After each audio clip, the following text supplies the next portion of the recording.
Práve sa začala cena Prix de Trotte France, 9. diel okruhu na 2140 metrov, autoštartom o 50 000 korún českých so 6 aktérov a dopredu ide Vulevu, domáca zástupkyňa na druhej pozícii, potom Ulysse de Lille, na tretej pozícii sa drží Vojovrenka, ktorý využil priaznivé štartové číslo, nasleduje ďalší domáci zástupca Bokačo, ktorý trošku stráca, vedľa neho na 5. pozícii spolufavoritka Abetka TF a opatrný vstup zvolil aj Michal Kalčík v súke Vanšodeba. Takáto je situácia pri vbiehaní na protiláhlú stenu. V čele stále Vulevu, reprezentantka stajne JS Konzorcium v súke s Dieterom Marcom. Za ňou potom jeho zverenkyňa z Rakúska Ulysse de Lille s amatérom Wolfgangom Kuntnerom z jeho rovnomennej stajne, ale teraz sa pred Ulysse de Lille dostal ešte aj Vojovrenka, reprezentujúci Écurie Popcorn v súlke s Jaromírom Kotáskom. Takže Vulevu, Vojovrenka a na tretej pozícii osamotene Ulysse de Lille. Takáto je situácia v oblúku pred cieľovou rovinkou, zhruba 1300 metrov pred cieľom. Na štvrtú pozíciu sa zvonka snaží dostať Abetka TF z rakúskej stajne Helmuta Deiningera v súlke s Klausom Schartmüllerom a na 5. pozícii potom domáci Bokačo z JS Konzorcium v súlke s Žiži Svobodom. Pole uzatvára Vanšodeba s Michalom Kalčíkom zo stajne FV Relay Jeho Levín.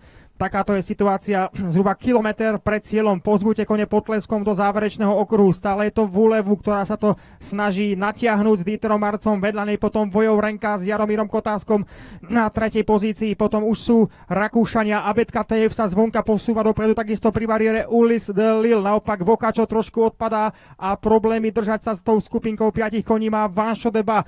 Takáto je situácia na začiatku protilahlej steny. Vojovrenka zaradil z piatočku, teraz sa snaží využiť túto situáciu Vulevu s Dieterom Marcom, ale zozadu tam ešte útočí aj rakúska zástupkyňa Abetka TF. Rysuje sa rakúsko-český súboj v deň z tého výročia atentátu na následníka trónu. Stále je to Vulevu s Dieterom Marcom, 5-6 dĺžok, za ňou potom zvyšok pola Abetka TF a Klaus Schartmüller už ide na druhú pozíciu. Na tretiu potom prechádza domáci Bokačo v súlke s Žiži Svobodom a takisto aj Vanšodeba si lepší pozíciu. Rysuje sa vyrovnaná koncovka zhruba 250 metrov pred cieľom. Stále od štartu vedie Vulevu a Dieter Marc, ktorý siaha po druhom dnešnom víťazstve, ale útočí tam Abetka TF a takisto domáci Bokačo a takisto Vanšodeba úplne zvonka. Michal Kalčík podobne ako pred 2 týždňami kontroluje situáciu a Vanšodeba už má hlavu vpredu. Zdá sa, že Kalčík vyhrá. Vanšodeba suverene zvíťazí na druhej pozícii, Vulevu pred Bokačom, ďalej potom Abetka TF, Ulysse de Lille a Vojovrenka.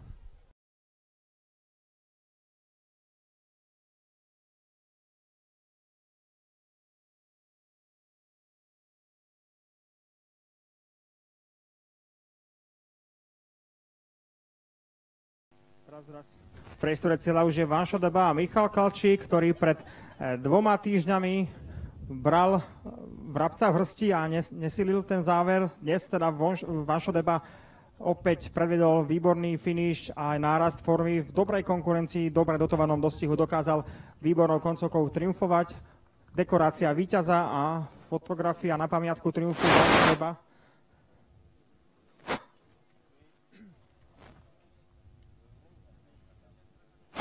Ďalšia cena za majiteľa, ktorú prebere ošetrovateľka. Michal, gratulácia. Neviem, či koník postojí, alebo sa poprechádzame. Aké boli teda tie dostihy? Minulé sa bavili o tom vrabcovi, bolo to také na istotu. Dneska takisto na istotu, ale už oveľa lepším dôrazom. No dneska to tak soupeři nenechali na mě, byl to moc rychlej dostih na něj, on je to, Kunc potřebuje se rozejít a má až finish. Minule pan Vávra jel jakoby takticky pomalejc a v rovině měl sílu, takže vlastně udržel ten jeho finish. Dneska soupeři jeli moc rychle a myslím, že se unavili a potom už přišla naše... Nebali ste za toho priebehu rýchleho? Už tam som na kontrastene hovoril, komentoval, že Vanšo trošku má problém stíhať. Tých 5 súperov išlo naozaj rýchlo. Nebali ste sa, že to už je trošku pase? Pořád jsem doufal, že to soupeři přepálili, což se potvrdilo. Ďakujem pekne za rozhovor a gratulácia na dostane Levín.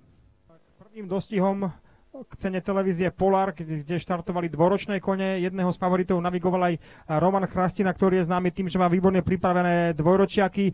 V tomto dostihu Roman viedol Santosa Teč. Pred 2 týždňami finišovala táto dvojica na druhej pozícii. Dnes ale Santos zacval hneď na štarte. Roman, prečo? Čo sa stalo?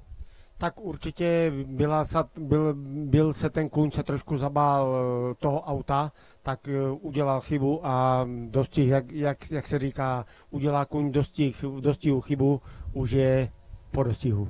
Dostih ste absolvovali na poslednej pozícii za polom. Je to rozdiel v podstate ísť 50 metrov od koní, keď nemá súperov, nemá motiváciu. Bol iný ako pred 2 týždňami tento koník? Určitě poslední běhání, nebo to první běhání, když šel s koníma, šel daleko lepší, než teďka, když měl utěkat téměř sám. Napriek tomu ten záver mal celkom slušný, nakoniec sa dotiahol na 4. pozíciu. Čo na budúce vymyslíte? Tak na budouce musíme vymyslet nějakou taktiku a uvidíme, jak se to všechno vyvine. Ďakujem, to bol Roman Chrastina, tréner Stečovíc.